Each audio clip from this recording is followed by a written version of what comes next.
Dear students, in the previous lectures we discussed about ensemble learning. We already seen about bagging and boosting, and today we are going to see what is random forest. Random forest is an algorithm in machine learning which is used to improve the performance of learning algorithms, and it is a model which is based upon ensemble learning.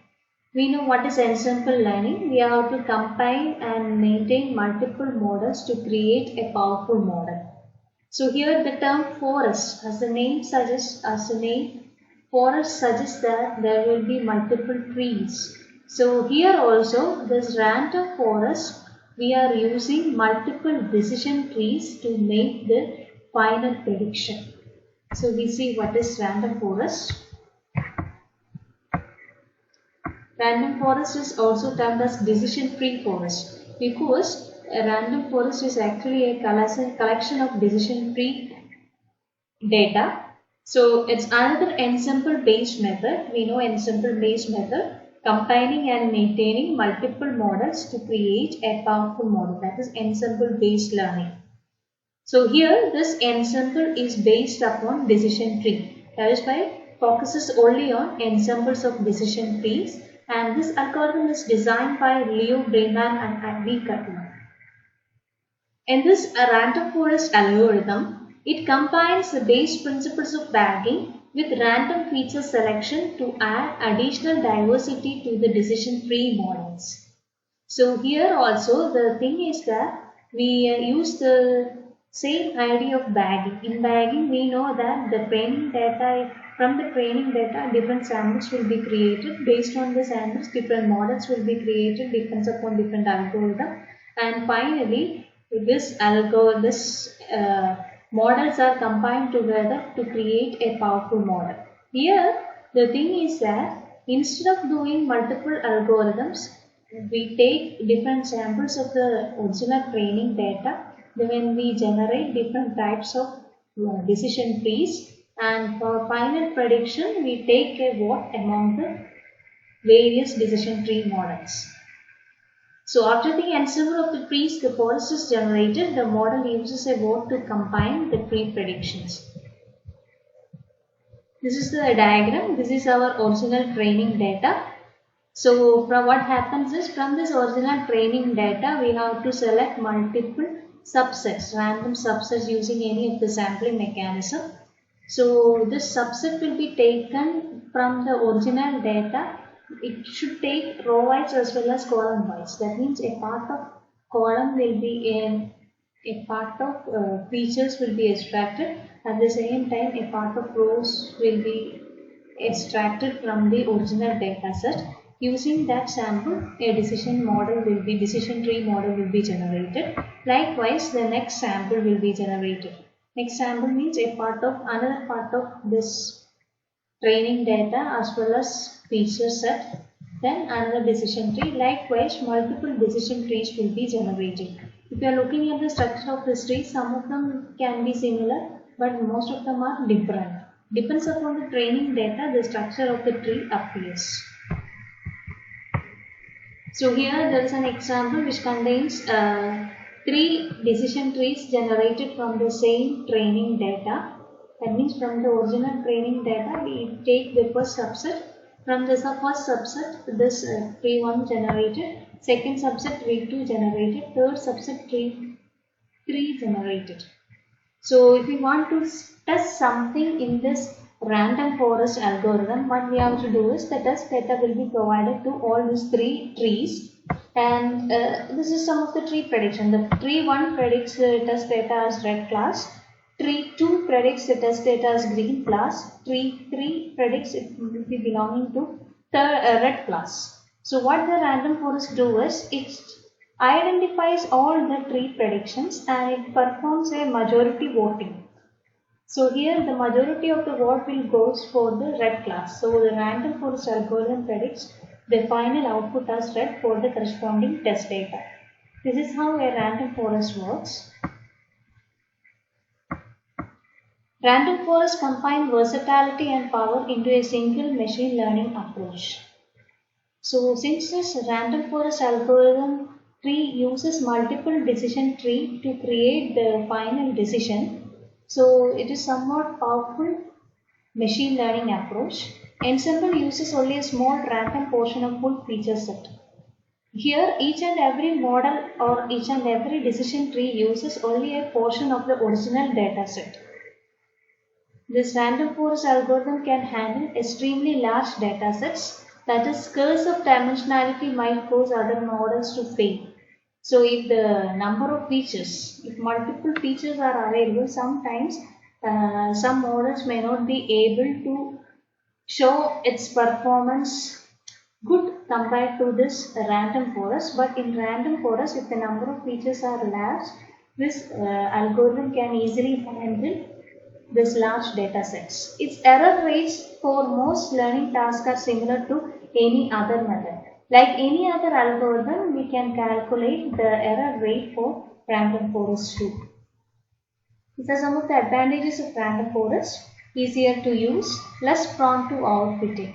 Because we are only using a small portion of data to create a particular decision tree model, so that the noise data has less chance to create the decision tree. It's a powerful model because we combine large number of decision trees. Versatility. Versatility means machine learning algorithms are more this particular machine learning algorithm is more versatile than other algorithms. It's one of the most popular machine learning method. Now we see the strength and weakness of this random forest. The strengths. An on-purpose model that performs well on most problems. So this random forest will work, or it will be suitable for handling all type of problems, classification problems as well as regression problems. It can handle noisy or missing data as well as categorical or continuous features. So the data values, the data is missing or the data is a noise data, or if the data appears in the format of categorical value or it is a continuous value, this random forest can easily handle all types of data. Selects only the most important features. Since we are taking a part of features for each model, and finally the prediction will depend upon the most important features from a random forest. Can be used on data with extremely large number of features or examples. So this random forest model will work on large data sets. The weaknesses: unlike a decision tree, the model is not easily interpretable. We know that a decision tree is generated depending upon the rules.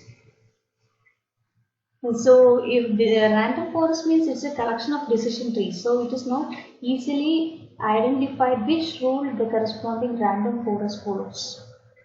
May require some work to tune the model to the data, because in random forest we are having large number of decision trees, and from the results from multiple decision trees are taken together to make the final prediction, so that it's very difficult or it's a tedious task to do which all are the rules followed by each decision trees.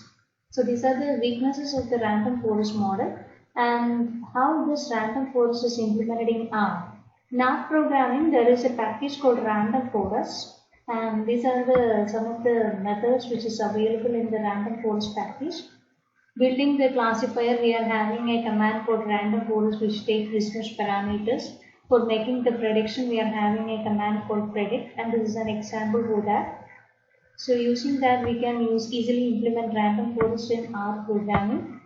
In R programming, this random forest function, if you are using this random forest function in R programming, it will generate 500 trees, 500 decision tree models, where each tree is having SQRT of P. P means the number of features in the original training dataset or original dataset. So 500 trees will be generated where each tree follows the square root of P features. So SQRT is a function which is used to find out the square root of a particular number. For more complex learning problems and large datasets, it works better with a large number of trees. Training more trees means it is very computationally expensive.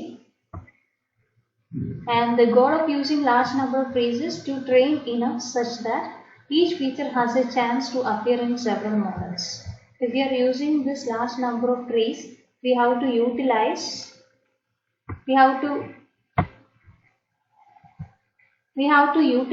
the training data effectively.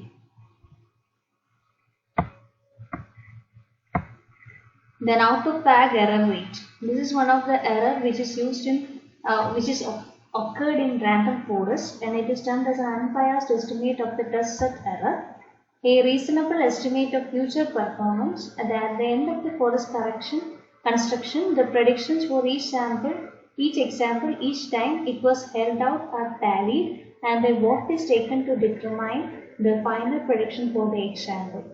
If any error occurs in the final prediction, that is termed as out of bag error rate. The total error rate of such predictions becomes the out of bag error rate. And finally, we will see some of the applications of random forest. Random forest can be applied in the field of medicine, stock market, and e-commerce. In the medicine field, this algorithm is used to identify the correct combination of components to validate the medicine. Also helpful in identifying the disease, analyzing the patient's medical records, etc. etc. And in the field of stock market, this algorithm is used to identify the stock behavior as well as expected loss or profit by purchasing a particular stock. In the field of e-commerce, it is used to generate recommendation engine for identifying the likelihood of customer, then recommend products based on his previous purchases, etc. etc. So these are the applications of some of the applications of random forest. Hope you understood random forest. Random forest is nothing but it is a collection of decision trees, and it follows a diagram methodology. So random ഫോറസ്റ്റിൽ എന്താ സംഭവിക്കുന്നതെന്ന് വെച്ച് കഴിഞ്ഞാൽ നമ്മളുടെ original data സെറ്റിൽ നിന്ന് പല samples എടുക്കും. ഈ സാമ്പിൾസ് കോളം വൈസ് എക്സ്ട്രാക്ഷനും വരുന്നുണ്ട്, റോ വൈസ് എക്സ്ട്രാക്ഷനും വരുന്നുണ്ട്. അതായത് ഓരോ സാമ്പിളിലും ഒറിജിനൽ ഡേറ്റയുടെ ഒരു പോർഷൻ ഓഫ് ഫീച്ചേഴ്സും ഒരു പോർഷൻ ഓഫ് എക്സാമ്പിൾ റോസും വരുന്നുള്ളൂ. അതിനെ ബേസ് ചെയ്ത് പല ഡിസിഷൻ ട്രീസ് ക്രിയേറ്റ് ചെയ്യും. പല സാമ്പിൾസ് എടുക്കും, അതനുസരിച്ച് പല ഡിസിഷൻ ട്രീ ക്രിയേറ്റ് ചെയ്യും. ദെൻ ഒരു ടെസ്റ്റ് ഡേറ്റ വരുമ്പോൾ ഈ പല മോഡൽസിലേക്കും ഈ ടെസ്റ്റ് ഡേറ്റ പ്രൊവൈഡ് ചെയ്യും.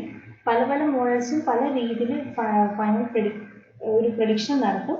ഈ പ്രഡിക്ഷൻ എല്ലാം കൂടെ കൺസിഡർ ചെയ്ത് ആർക്കാണോ ഏറ്റവും കൂടുതൽ മജോറിറ്റി വോട്ട് ഏത് ക്ലാസ്സിനാണോ കിട്ടിയിരിക്കുന്നത് അതായിരിക്കും ഡിസിഷൻ ട്രീ പ്രെഡിക്റ്റ് ചെയ്യുന്ന അല്ലെങ്കിൽ റാൻഡം ഫോറസ്റ്റ് പ്രെഡിക്റ്റ് ചെയ്യുന്ന ഫൈനൽ ഔട്ട്പുട്ട് എന്ന് പറയുന്നത്. ഈ റാൻഡം ഫോറസ്റ്റ് അൽഗോരിതം മറ്റു അൽഗോരിതം വെച്ച് കമ്പയർ ചെയ്യുമ്പോൾ റിസൾട്ട് നല്ലതാണ്.